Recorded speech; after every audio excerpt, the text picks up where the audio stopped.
It is New Mexico Bowl Eve. We're talking about what to expect as the SMU Mustangs and the BYU Cougars face off. We got all of that ahead on today's show, as well as some other questions that we did not get answered yesterday. You are Locked On Cougars, your daily podcast on the BYU Cougars, part of the Locked On Podcast Network. Your team every day.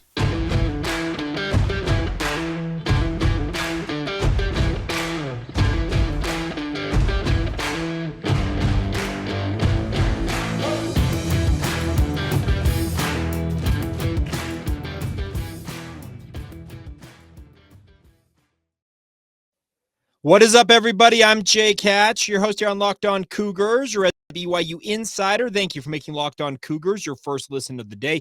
Essentially, this is going to be a bonus episode. I'm going to drop this one at midnight like I typically do, but there will be a sixth episode coming out. It's a Locked On Utes and Locked On Cougars crossover, getting you ready for tomorrow's Holy War matchup in basketball at the Marriott Center. JT Wistersill, a longtime friend of mine and a guy that I really enjoy working with. He is the host of Locked On Utes. We got together and talked some Utah basketball, also talked some recruiting between the Utes and the Cougars on the football front of things. So that'll be coming out later today, Friday. But this edition essentially is what we call a bonus edition. I did not get a Friday edition out to you guys last week due to an equipment failure, so figured I'd make it up to you guys today. So let's dive right in. But a quick reminder for you guys that we are very proud to be part of the Locked On Podcast Network. Of course, the motto is your team every day, and we, as such, are your only daily podcast focused on the BYU Cougars. Our goal here, simply stated, my goal is to make you guys the smartest BYU fans out there. The New Mexico Bowl is tomorrow. BYU facing off against the SMU Mustangs 42 years after they played in one of the more famous bowl games ever, the Holiday Bowl, the Miracle Bowl, as most BYU fans know it. Jim McMahon rallying BYU from a 20-point deficit to win it in the final seconds, 46-45 in the Holiday Bowl. My father was in attendance at that game, and he actually, when they fell behind, it was like 29-7 in the first quarter at the old Jack Murphy Stadium, what most of you probably know is Qualcomm Stadium. I guess depending on what age you are, whether you know it as Jack Murphy at Qualcomm. But my dad actually left the stadium to go play football on just a field outside of the stadium or in the parking lot because they were down so much. But then they started hearing roars of the crowd growing louder and louder as the game progressed. They walked back in and they realized, hey, BYU's on a comeback here. My dad was able to sit down and watch that Hail Mary go into the end zone, hauled it in for the score, obviously, to Clay Brown, and BYU gets out of there with just an absolutely incredible victory. Lavelle Edwards, always that famous shot of him celebrating the win. It's one of those famous things. But now we get a rematch of this rivalry series. BYU owns the series history 3-0. They played 2 games in the mid-1990s, BYU winning at home in 1996 and then scraping by in the Cotton Bowl down there in Dallas, Texas in 1997. That was part of the expanded WAC era, if you recall, the 16-team WAC. But now SMU, a member of the American Athletic Conference, BYU an independent on the doorstep of going to the Big 12, and these two will square off. My overall expectation for this game is points. And I mean that sincerely because I think both of these offenses, even with Jaren Hall not playing in this game, I can say it right now, folks, number 3 is not going to play for BYU. Jaren Hall, their senior captain. It's crazy to think about this. And somebody pointed it out on Twitter. I did not realize this, but it's true. Jaren Hall, if he does decide to leave BYU after this game, if he decides to take his talents to the NFL, he will have finished his BYU career having never played in a bowl. It's one of those crazy things, but true things at the same time. And you wish Jaren the best, and hopefully he's able to recover quickly no matter what. He's dealing with a pretty severe high ankle sprain from what I understand. And hopefully it's not going to preclude him from any, if it is pre-draft workouts or off-season workouts, whatever it is, he's able to recover quickly and get back out on the field. Now, my expectation for BYU at quarterback is to see both Cade Fennegan and Soldier Maiava-Peters. I said this on the Thursday edition of the podcast. It doesn't really matter to me who ultimately gets the first snap in this game. I believe both of them are going to get some time in the first half, and I really think the coaching staff will determine at halftime who they feel like has got the hot hand, and that's probably the quarterback that'll get the ball in the second half and hopefully be leading BYU to a victory. But the BYU defense has to do its part.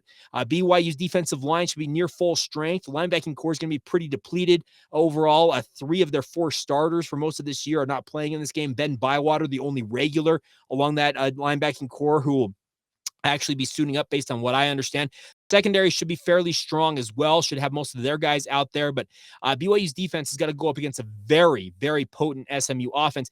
Rashee Rice, their star receiver, 96 receptions, 1,300 yards, and 10 touchdowns, will not be playing in this game, so that's a break for BYU on defense. But SMU still got plenty of talent, and Tanner Mordecai is one touchdown away from setting the program record for career touchdown passes. He's thrown 70 during his time as a Mustang. 71 is the record, and I would assume he's probably going to tie and or break that record in this game.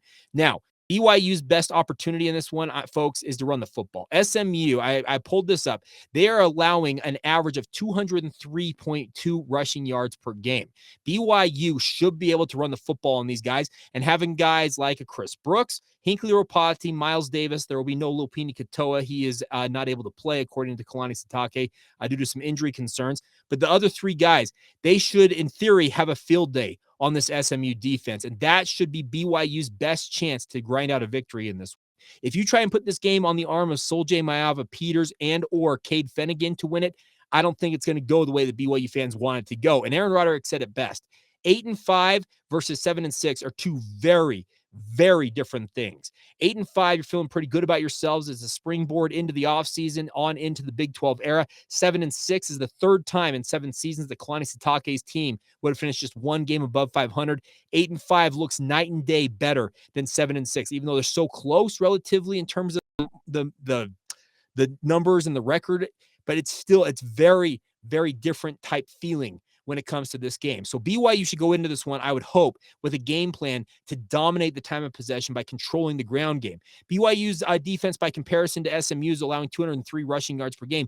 BYU's defense is averaging 174 rushing yards per game. So in theory, BYU's defense should be better equipped to hold down SMU. But the BYU defense, similar to the Mustangs defense, have not been good. Scoring defense, both of them are sub 100 in the national rankings. I think BYU is actually right on 100. SMU allowing an average of 38 points per game. BYU should be able to score in this one, no matter who's playing quarterback. It should be coming via the ground game, I feel like, play action, that type of stuff. And the one thing that Soljay Maiava-Peters offers that Cade Fennegan does not quite offer, I think Cade Fennegan is more in the mold of a Zach Wilson. Can run, but would prefer to make plays with his arm in the pocket. Soljay Maiava-Peters, while he's able to make plays with his arm, he also has the true dual threat ability. He's not the biggest guy in the world, but he can scoot. And he would be a guy that BYU wants to use the QB run game in this matchup. That's where Soljay can be a difference maker, I feel like. He gives BYU more of what Jaren Hall offered in the QB run game versus than what I would expect from Cade Fennegan. Now, Cade could go out there and prove me absolutely wrong, and I'd be happy to eat crow on that if he shows he's capable of contributing in the QB run game. But Aaron Roderick will have these guys coached up. I can assure you of that. But it's a very, very tantalizing matchup. It would have been so much more fun if Jaren Hall was playing in this game. I truly believe if Jaren was playing in this game, we might see a game where these defenses, it's like defense optional. And offense is just motor up and down the field on one another with two very, very good quarterbacks, both bound for the NFL, because Tanner Mordecai, he's going to be an NFL guy just like Jaren Hall. I would think that this game could end up in the 40-point range. I think BYU's best bet in this one, keep it in the 20s. You keep keep SMU somewhere in the 20s by controlling the time of possession, dominating the clock. That is going to be BYU's best bet for a victory. I know that doesn't sound sexy. It doesn't sound like something that you're going to enjoy watching, but all that really matters, we've talked about this many, many times on this podcast. All that really matters at the end of the day is seeing your team, in this case, BYU, having more points on that scoreboard than the other team, speaking of SMU. Isn't that really what all that matters? You'll feel so much better, I would imagine, as a BYU fan, if they win this game no matter how it comes. Yes, you may gripe that, wow, they had only 8 possessions and they 28-25 or whatever okay, whatever. Win the football game. It's all possible. Is it possible that SMU comes in and blows the doors off BYU? It's absolutely possible. If BYU's defense is not up to snuff, they're playing more like they were playing in October versus what we saw in November, and even they had some of their foibles in November. But if they play like they played in October, there's no reason to think that Tanner Mordecai can't carve this defense up. And I do think that he will carve this defense up. I wouldn't be surprised if Mordecai finishes with 300 yards passing in this game. He's that good. Even without Rashee Rice, like I said, their star receiver, still got plenty of talent, plenty of ability to move the ball. It's very, very important for BYU's defense, especially on third downs, to make sure they get off the field. I'd like to see BYU throw the kitchen sink at SMU. Bring every type of blitz. Bring 7-man pressures. Bring safety blitzes. Bring the corner blitzes we've seen at points this season. Just bring it. This is a time to throw everything you've got out the window. Anything you've been holding back in reserve, offensively, defensively, special teams wise for BYU, throw it at SMU, because guess what? There's no other team that you're playing for another 9 months after this, 10 months after this, whatever it's going to be. It's going to be a long, long off season. It's such a short, finite period. You could actually play these college football games. Do not, if you're BYU, hold anything back. Trick plays on offense, blitzes on defense. If you want to go for it on a punt or go for an onside kick, heck, go for it. This is the type of game to do it, because this is when you go out there and just kind of say, I'm all in, baby, and go after it. You don't have a proven quarterback running your offense. Your coaching staff, you're operating with about half of what you typically have in terms of full-time assistants. A lot of graduate assistants and defensive and offensive analysts are stepping up in their roles to help BYU in this game. The defensive guys in particular are putting on a job interview, for lack of a better term, for a guy like Jay Hill's going to be the defensive coordinator next year. He'll be probably sitting in a box evaluating all these guys, how good they play, what their potential fit is in his defense. There is a lot riding on this game for BYU. So go out there, play loose, play fast, and just have fun and throw everything you got. Like Kalani talks about emptying the tank, empty all of it. Just completely. The light should be on in that gas tank, and you should be like, you know what? We're pulling, you remember the Seinfeld episode where they're driving the car upstate in New York. Many of you will recall it. And they're like, well, we're going to see how far we can get on this thing. And they're just going on a joyride. Empty the tank, empty everything you got, empty the clip. Also, this is a fun time to do this, because there's very few expectations for BYU. That's the thing about this is BYU opened, our friends at Bet Online, we'll talk more about Bet Online here in a moment. Bet Online had BYU as a 1-point favorite when the betting lines opened ahead of the bowl season. With Jaren Hall's injury and some other news, that line has swung a full 5.5 points. It is now, last I checked, SMU minus 4.5 in this one. So if you want to get in on that, we'll talk about BetOnline in a moment, but if you want to get in on that, do it now. It's a big opportunity here to get BYU as the underdog, and let's see what they do. Let's just go out there and enjoy it. I am going to be traveling by the time most of you watch and or listen to this. I will be in the air on my way to Albuquerque. Would love to see you guys out there. If you happen to be pedaling about, no, if you're having to just be wandering about in Albuquerque, hit me up on social media. I'd love nothing more than to meet up with you guys. It can be a really, really fun environment. All right.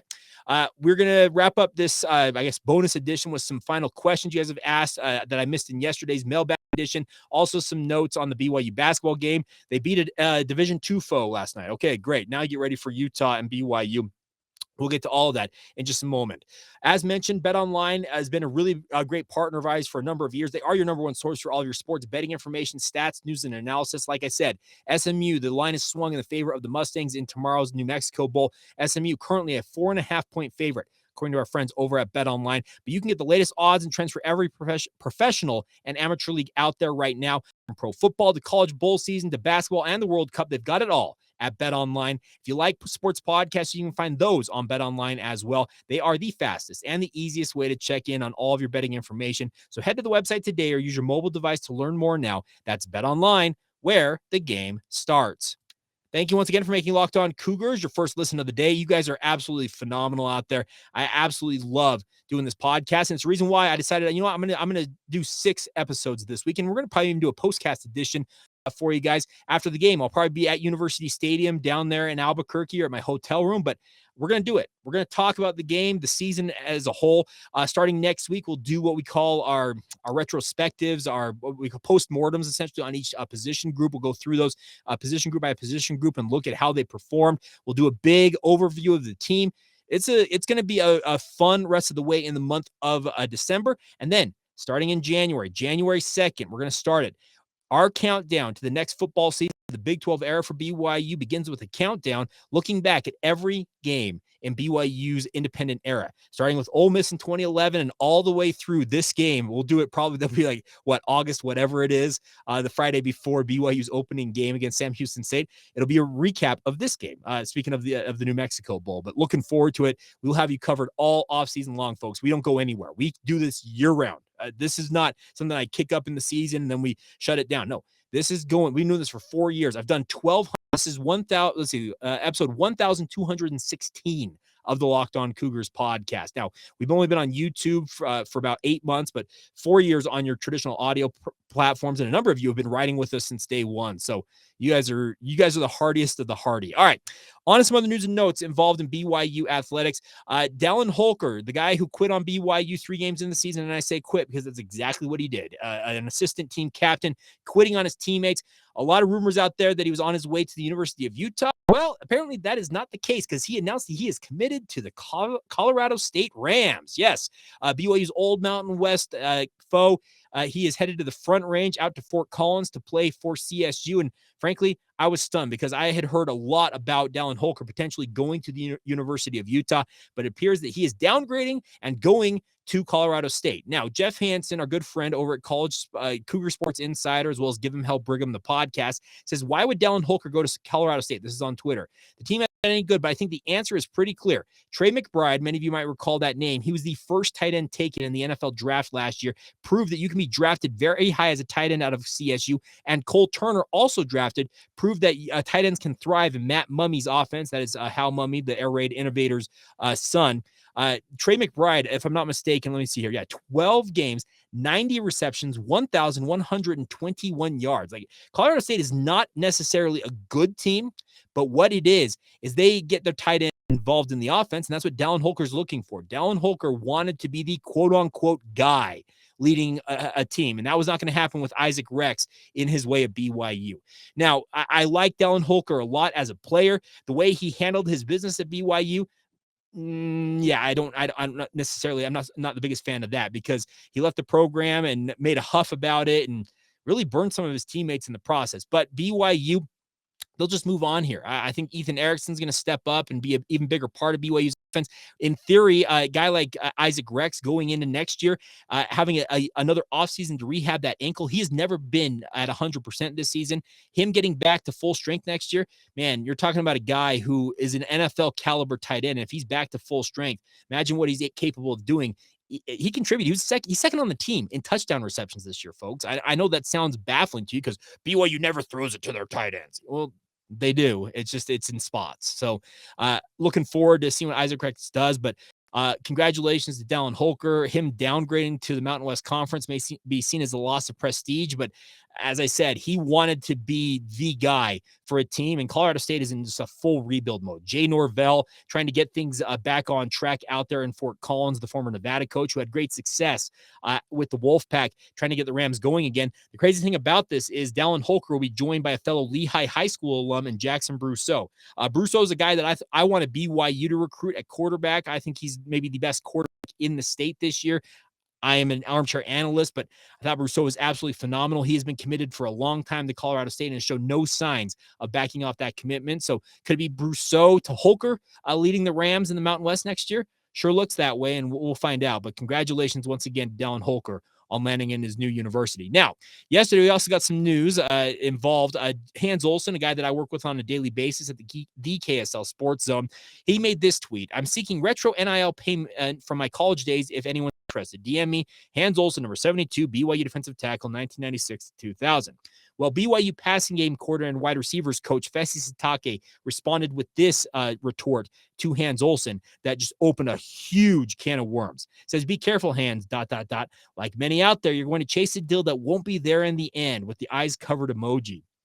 And Utah fans took that as an absolute slight at the Utes. But what Fesi Sitake is talking about, folks, is there are a lot of guys that have gone into the transfer portal, and this goes nationwide. Fesi did clarify this. He says that this is not specific to any region. There's 131 FBS teams, and he said, "I stand by my statement 100%. I can tell you this much. There are NIL collectives out there that are promising oodles and oodles amounts of money to different athletes." And this, like I said, this is not specific to BYU, Utah. This is across the entire sport of FBS.